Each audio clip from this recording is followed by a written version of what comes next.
अस्सलाम वालेकुम students, my name is Junaid. आज के हम इस वीडियो में 9th क्लास का साइंस का मैथ चैप्टर नंबर 1 डिस्कस करेंगे, जिसका नाम है कालब और काल्बों का मक्ता, जिसको हम इंग्लिश में मैट्रिसेस एंड डिटरमिनेंट्स कहते हैं। मेरी कोशिश होगी कि मैं आपको आसान तरीके से समझाने की कोशिश करूं ताकि आप इस वीडियो से फायदा उठा सकें। कालब और काल्बों का मक्ता चैप्टर शुरू करने से पहले मैं आपको इसका थोड़ा सा तारुफ बता देता हूं जो आपके लिए जरूरी है। कालब का तस्वुर सबसे पहले एक इंग्लैंड के माहिर रियाजीदान आर्थर कैरी, जिसका नाम था, उसने 1857 में इसकी थ्योरी सबसे पहले पेश की थी। ठीक है, अब कालब होता क्या है इसका थोड़ा बहुत शुरुआत में आपको बता देता हूं। मिसाल के तौर पे हमारे पास कुछ हकीकी अदाद हों, यानी कि 1 2 3 4। अगर हम इन हकीकी अदाद को इस शक्ल में लिखें 1 2 3 4 और इसको इस तरह ब्रैकेट में बंद कर दें तो ये कहलाता है कालब। वैसे तो कालब को समझाने के लिए बहुत ज्यादा तफसील मौजूद है, लेकिन 9th क्लास के लेवल के अंदर हम वो तफसील बताएं तो फिर स्टूडेंट्स के लिए मुश्किल पेश हो जाती है।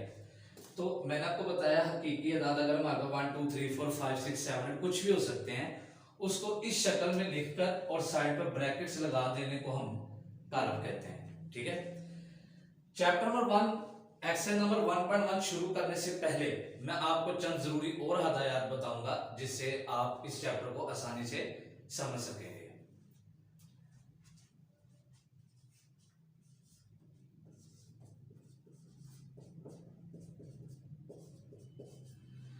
ये मैंने लिखा है कालब की कितार और कालम।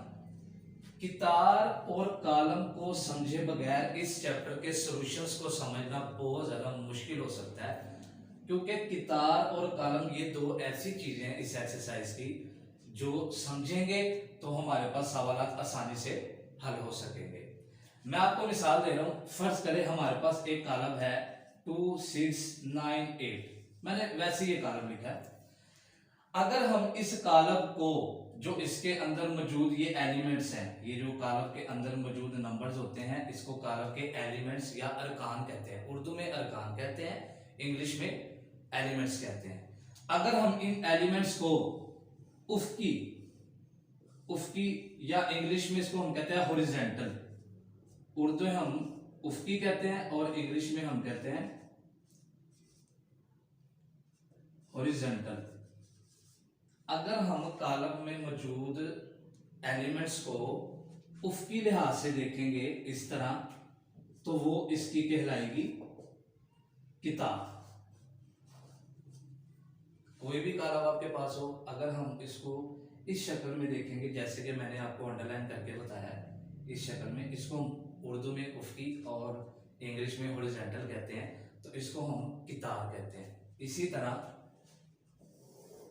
अगर हमारे पास कोई कालम, कोई भी यही कालम ले लें 2 6 9 8, अगर हम इसी कालम को वर्टिकल यानी कि अमूदी तौर पर देखेंगे इस तरह, जैसे मैं ये अंडरलाइन कर रहा हूं, ये इसको हम अमूदी कहते हैं और इंग्लिश में इसको वर्टिकल कहते हैं। अगर हम किसी भी कालम के एलिमेंट्स को अमूदी तौर पर देखेंगे तो वो उसका क्या कहलाएगा? कॉलम। ये कितार और कॉलम कोई मुश्किल चीज नहीं है, लेकिन मेरे कहने का मतलब ये था कि इनको समझना सबसे पहले जरूरी है। अब हम एक्सरसाइज नंबर 1.1 के अंदर काल्बों का मर्तबा, यानी कि एक्सरसाइज नंबर 1.1 की जो शुरुआत है वहां पर काल्बों के मर्तबे के बारे में पूछा हुआ है। तो एक्सरसाइज नंबर 1.1 शुरू करने से पहले मैं आपको काल्बों के मर्तबे के बारे में पहले थोड़ा सा एक्सप्लेन कर दूं। मैं ये रेस कर रहा हूं।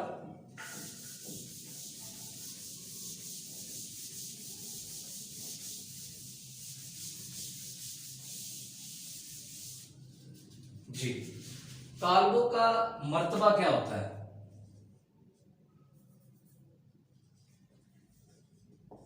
कालमों का मर्तबा, इसको हम इंग्लिश में ऑर्डर ऑफ मैट्रिक्स भी कहते हैं।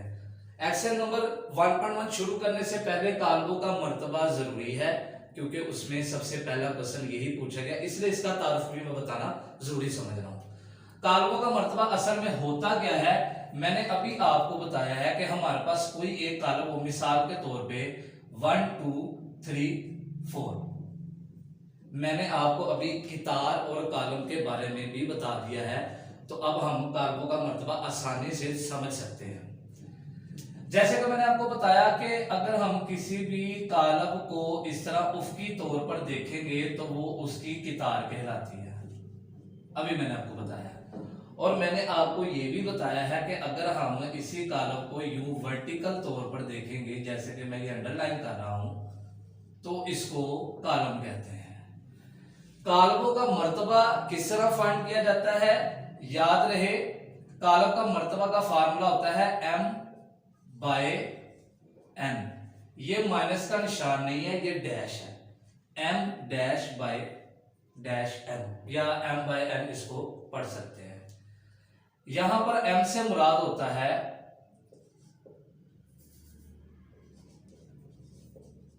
कितारों की तादाद और n से मुराद होता है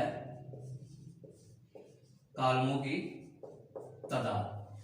यानी कि अगर हमारे पास कोई कालम मौजूद हो, मैट्रिक्स मौजूद हो, और हमने उसका मर्तबा निकालना हो, तो हमें उस कालम के अंदर मौजूद कितारों की तादाद और कालमों की तादाद को देखना होगा।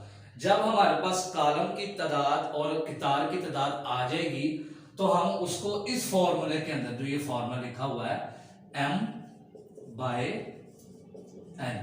m की जगह पर हम m की वैल्यू दर्ज कर देंगे, n की जगह n की वैल्यू दर्ज कर देंगे, तो हम कालमों का मर्तबा बआसानी निकाल सकते हैं। अब हम एक्सरसाइज नंबर 1.1 स्टार्ट करते हैं। जैसे कि क्वेश्चन नंबर 1 है इसका,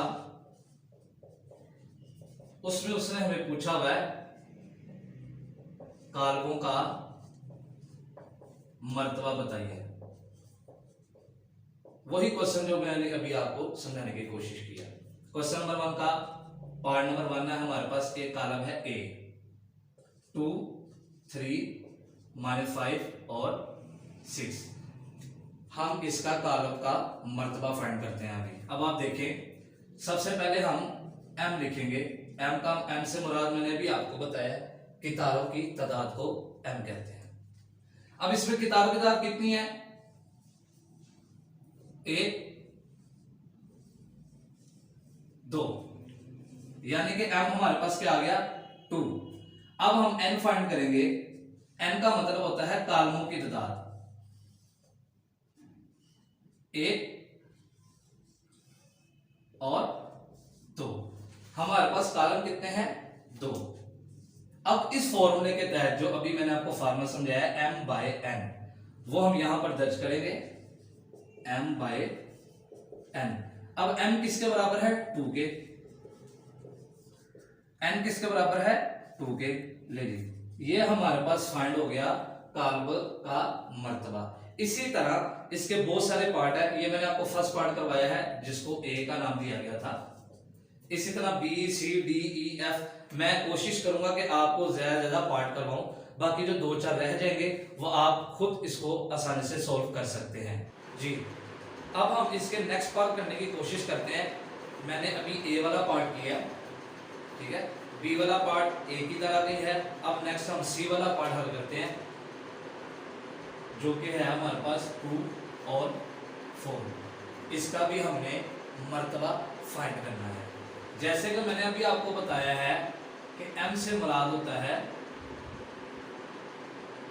कितार की तादाद, ठीक है, मैं दोबारा वैसे ही आपके लिए लिख रहा हूं। और n से मुराद होता है कालम की तादाद। अब आप इस मैट्रिक्स के अंदर देखें कि हमारे पास कितार कितनी है, 1, यानी कि m हमारे पास कितना हुआ, 1। इसी तरह आप अब इसके अंदर कालम देखेंगे वर्टिकल तौर पे, मैंने आपको बताया था, ये देखिए 1 और ये 2, यानी कि ये 1 और 2। कॉलम हमारे पास इसमें कितने आगे हैं? 2। Simply formula m by n। अब m हमारे पास 1 है, बाय n हमारे पास 2 है। ये हमारे पास इस कारक का मर्तबा आ गया। मजीद हम इसके चंद और पार्ट करते हैं ताकि आपको ये क्वेश्चन हल करने में आसानी पेश आए। मजीद हम इसके पार्ट हल करते हैं।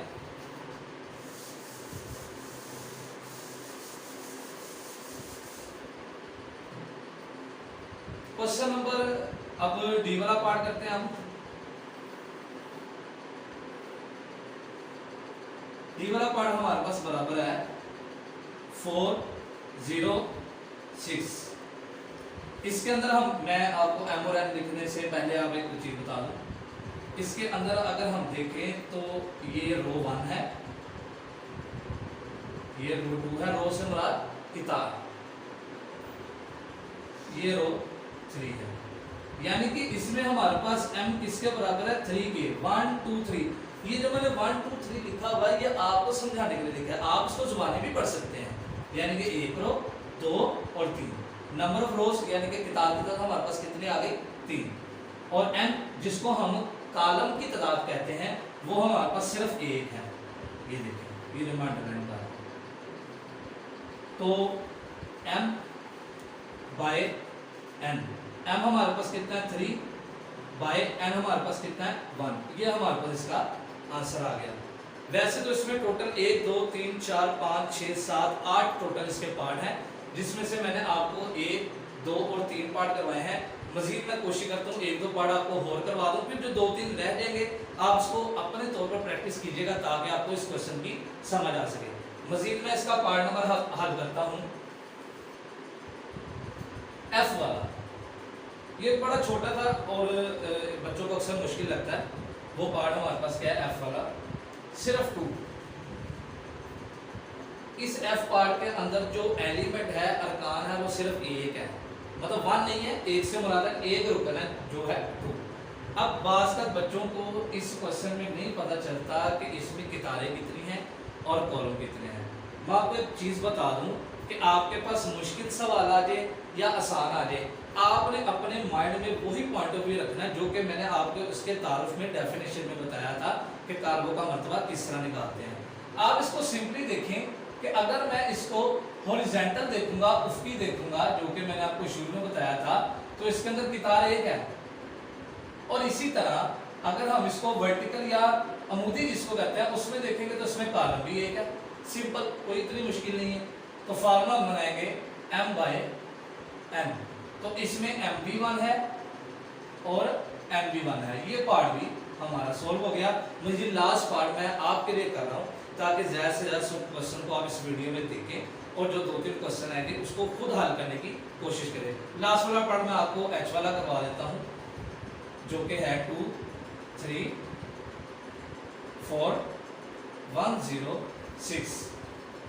ये पार्ट आप उम्मीद है कि खुद भी हल कर सकते हैं, लेकिन फिर भी मैं एहतियातन आपको हल करवा रहा हूँ क्योंकि बच्चों को जब ज़्यादा से ज़्यादा क्वेश्चन हल करके दिखाए जाएं तो वो आसानी से उन क्वेश्चंस को समझ सकते हैं।